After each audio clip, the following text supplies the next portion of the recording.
Greetings everybody, welcome to another Foosh video review. This time we're going to be taking a look at the brand new 11th Doctor figure from Underground Toys 3 3/4 inch Doctor Who series. This is from Wave 3 and this figure is just starting to pop up in stores now. I believe Toys R Us and Walgreens are the best places to find these guys at the moment. Now this is the 11th Doctor and as it specifies down here, in green coat from season 6. And season 6 was, I think, was one of the better 11th Doctor seasons. That was the one with Let's Kill Hitler, when everything was just bonkers and fun. And I think that's when the 11th Doctor really came into his own on the show. That's when he first started clicking with me. Took me a while to get into the 11th Doctor, but I eventually started to like him. And I was actually sad to see him go. I like Capaldi right now, but I think people are gonna miss Matt Smith's crazy energy. So why don't we...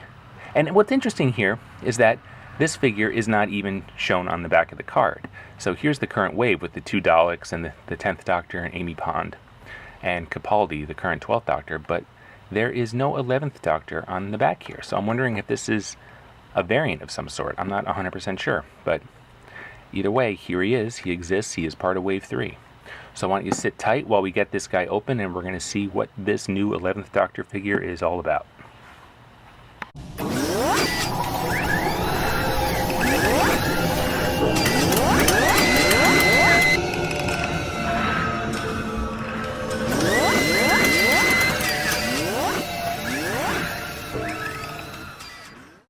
Here is the 11th Doctor freed from his packaging in all his green coat glory.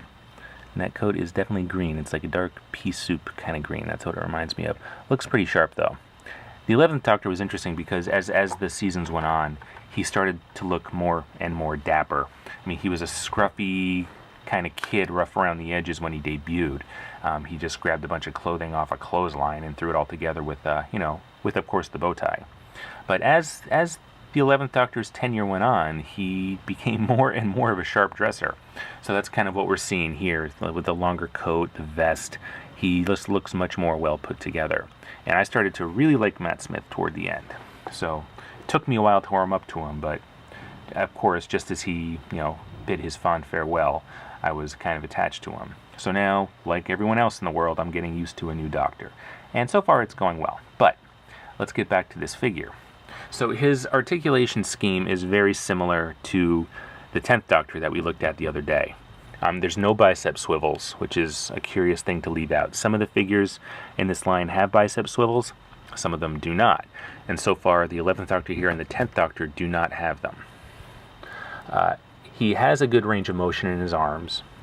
The articulation he does have works very well. Just hinged elbows, but pretty good. He's got some wrist swivels. His head swivels. Let's see, he's got no ab joint of any kind, neither did the 10th Doctor. And again, his coat is a softer rubber, so it does not hinder his leg motion at all. And he just has a hinge that allows his legs to raise and lower. And he's got a hinged knee and ankle swivels. Ankle swivels is something the 10th Doctor did not have, so that's kind of nice to see here. And just like the 10th Doctor, he comes with a handy-dandy stand.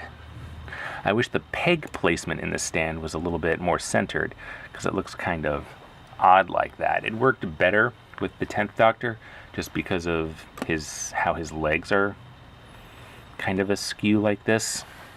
So it looks, I mean, it still works. It doesn't look bad or anything, but I just feel like the peg placement worked better for the 10th Doctor than the 11th. And of course, the stand allows us to get him into some more dynamic and goofy poses, and it does hold fairly well. So you can have the 10th Doctor or the 11th Doctor going all nuts and frenetic on your shelf like he often was on the TV show. The paint apps are, for the most part, are not bad on this figure. He looks pretty good. Now, I'm pretty sure, I'm not 100% sure because I don't own the figure.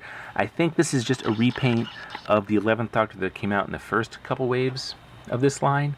But again, I never picked up that figure because it just didn't do it for me when I saw him on the shelves. And at that time, too, these figures were still basically imports in the US, so he was quite pricey. I mean, the cheapest I ever saw him was something like around $20.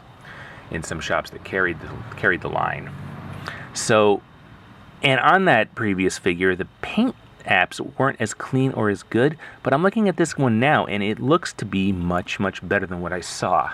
Let's see if we can get a close-up on his face here, so we can gauge what his likeness is like.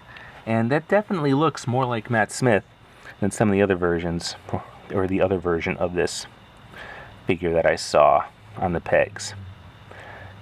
It's not as great or as accurate a sculpt as the 10th Doctor was. The 10th Doctor is just simply an outstanding figure, no two ways about it, just in terms of sculpt. But this, I mean, this is good. You can definitely, I mean, I can look at it and I can see Matt Smith in the sculpt. I definitely know who it's supposed to be. So it's a decent figure by that metric, by those standards. But it's just, the 10th Doctor was the first figure I've ever handled and opened in this line, and it just set a difficult standard for any other figure to live up to, I think. I think that might be the issue at hand here.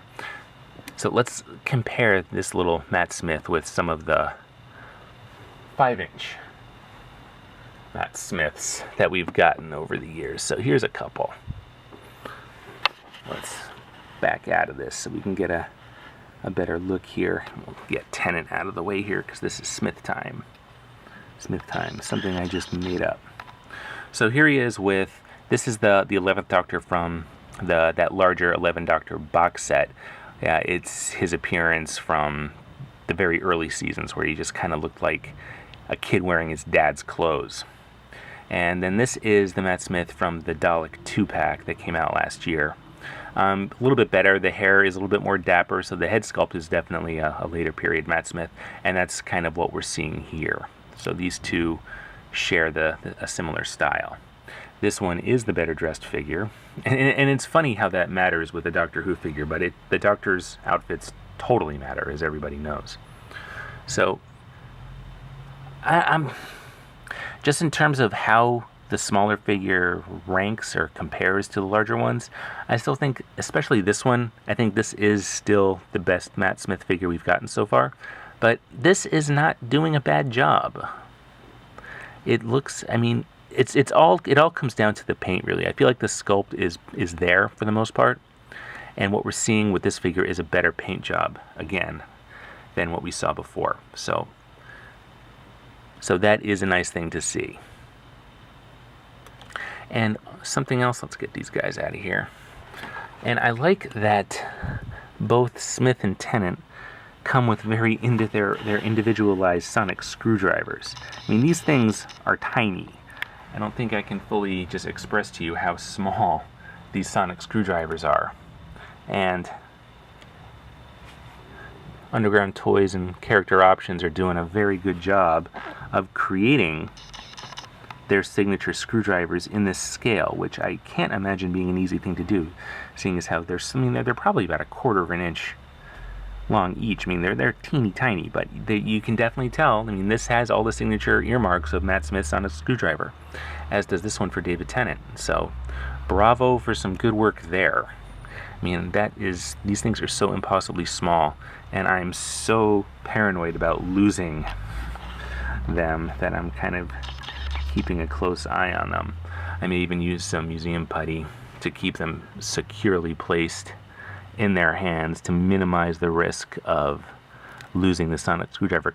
Let's face it, shelf dives happen, and sometimes little pieces go flying, never to be seen again. I mean, that's what I did here with the larger Matt Smith screwdriver. I've got some museum putty in his hand, fastening it in there so the thing doesn't go anywhere. And considering how much smaller this one is, I'm even more worried about losing it. So I think museum putty is in the future. So now that I have this figure, and seeing as how I passed on the previous version with the purple coat, I'm now thinking that, well, gosh, maybe I shouldn't have passed on that, and I may have to take a swing by Toys R Us to see if I can still find a Matt Smith in a purple coat, because I do dig this figure. Now, seeing as how this is the Doctor from Season 6, God, I just want everything from the Let's Kill Hitler episode. You know, I want Melody Pond, I want Amy and Rory. Well, we've got an Amy, but I want a Rory. I'd love to see a Hitler. It'll never happen, but I think it'd be cool to have a Hitler for Rory to punch. So this is the 11th Doctor as he appeared in season 6 in his green coat. It is a good figure for this scale, I think. It's just so funny because I keep coming back to it because I didn't want anything to do with the first Matt Smith figure, but this one I'm liking. So he is brand new. He's just hitting the shelves now. If you can find him at Walgreens this week, they're still running the buy one get one 50% off sale, which would put him at $7.50, which is a pretty darn good deal for any figure these days, but especially a Doctor Who figure since it's rare to see domestic releases. So if you want this guy, I would suggest checking out your local stores. I'm glad I have him in my collection now. I think he looks great, and I'm really looking forward to posing an Amy right next to him very soon. So leave a comment below. Let us know what you think about this Matt Smith. Check us out on our message boards, and we will see you very soon. Thanks for checking us out.